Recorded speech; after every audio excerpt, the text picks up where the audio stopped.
আসসালামু আলাইকুম সম্মানিত সংযুক্ত আরব আমিরাত প্রবাসী ভাই ও বোনেরা।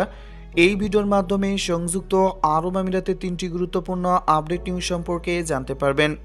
প্রথমে জানিয়ে দেব, মধ্যপ্রাচ্য সহ সংযুক্ত আরব আমিরাতের বিমানের ফ্লাইটের টিকিটের মূল্য কমানোর জন্য সরাসরি প্রধানমন্ত্রী শেখ হাসিনার হস্তক্ষেপ কামনা করেছেন সকল প্রবাসীরা।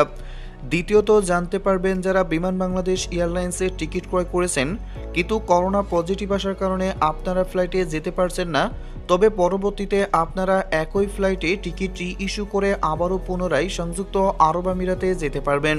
কিভাবে যেতে পারবেন এই বিষয় সম্পর্কে থাকছে বিস্তারিত আলোচনা।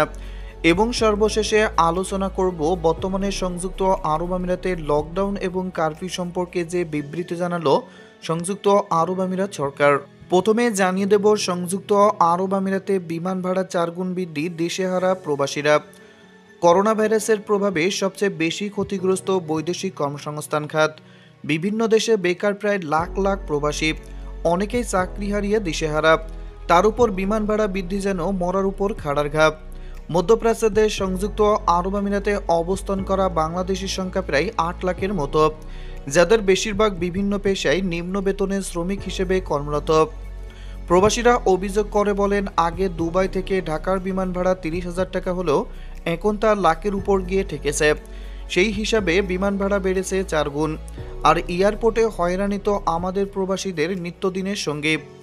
জানা যায়, করোনা ভাইরাসের সংক্রমণ বেড়ে যাওয়ার ফলে বাংলাদেশ সহ বেশ কিছু দেশের সাথে ফ্লাইট যোগাযোগ বন্ধ রাখে সংযুক্ত আরব আমিরাত। পুনরায় ফ্লাইট চালু হলে টিকিটের চাহিদা কিছুটা বেড়ে যায়। আর এই সুযোগকে কাজে লাগিয়ে টিকিটের কৃত্রিম সংকট তৈরি করে কোটি কোটি টাকা হাতিয়ে নেওয়ার অভিযোগ উঠেছে এয়ারলাইন্সগুলোর বিরুদ্ধে। বিমানগুলোতে পর্যাপ্ত সিট থাকা সত্ত্বেও কৌশলে তা গোপন রেখে আসন সংখ্যা শূন্য দেখানো হয়। এতে চরম ভোগান্তিতে পড়েছেন প্রবাসী শ্রমিকরা। প্রবাসী কমিউনিটির নেতারা বলছেন, সংশ্লিষ্ট মন্ত্রণালয়ে বারবার বলা হলেও এতে তারা কোনো কর্ণপাত করছেন না। আমরা বৃহত্তর প্রবাসীদের স্বার্থে প্রধানমন্ত্রীর হস্তক্ষেপ কামনা করছে। এদিকে ফ্লাইট মিস করলেও যেসব যাত্রীরা একই টিকিটে যেতে পারবেন বিদেশে। বিমান বাংলাদেশ এয়ারলাইন্সের কোনো যাত্রী করোনায় আক্রান্ত হলে তিনি পুনরায় একই টিকিটে সুস্থ হওয়ার পর বিদেশ যেতে পারবেন। করোনা আক্রান্ত হওয়ার রিপোর্ট দেখিয়ে বিনা খরচে তারিখ পরিবর্তন করে টিকিট ইস্যু করা যাবে।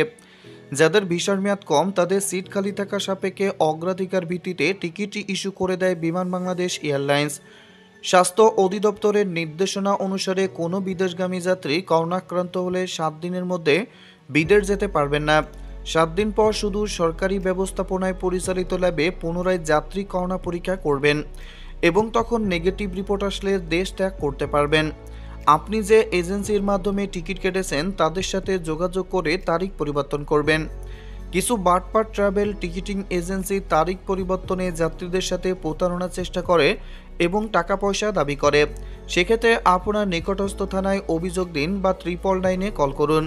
সহায়তার জন্য সরাসরি বিমানের অফিসে যোগাযোগ করার জন্য অনুরোধ জানানো হয়েছে। এদিকে ওমিক্রনের বিস্তার ও সফলতার সঙ্গে পরিস্থিতি সামাল দিচ্ছে আমিরাত। সারা বিশ্বে করোনা মহামারীর নতুন ভেরিয়েন্ট ওমিক্রনের বিস্তার সত্ত্বেও সংযুক্ত আরব আমিরাত পরিস্থিতিকে সামাল দিচ্ছে সফলতার সঙ্গে। ব্যবসা প্রতিষ্ঠান থেকে শুরু করে কোনো প্রতিষ্ঠান বন্ধ না করে স্বাস্থ্যবিধি মেনে চলার উপর জোর দিচ্ছে আমিরাত সরকার। ফলে দেশটিতে অবস্থানরত প্রবাসী বাংলাদেশিরা সুফল পাচ্ছেন। উপসাগরীয় দেশ সংযুক্ত আরব আমিরাতে করোনার নতুন ধরন ওমিক্রনের বিস্তার বাড়লেও ধীরে ধীরে কমতে শুরু করেছে সংক্রমণ। কয়েকদিন আগেও দেশটিতে ওমিক্রন শনাক্ত হয়েছে 3,000-এর উপরে। বর্তমানে তা 2,000-এ নেমে এসেছে। সর্বশেষ একদিনে দেশটিতে কোভিড শনাক্ত হয়েছে 2,114 জন, মারা গেছেন 5 জন। বিগত 2020 সালে মহামারী শুরুর পর স্থবির হয়ে পড়ে আরব আমিরাতের জনজীবন।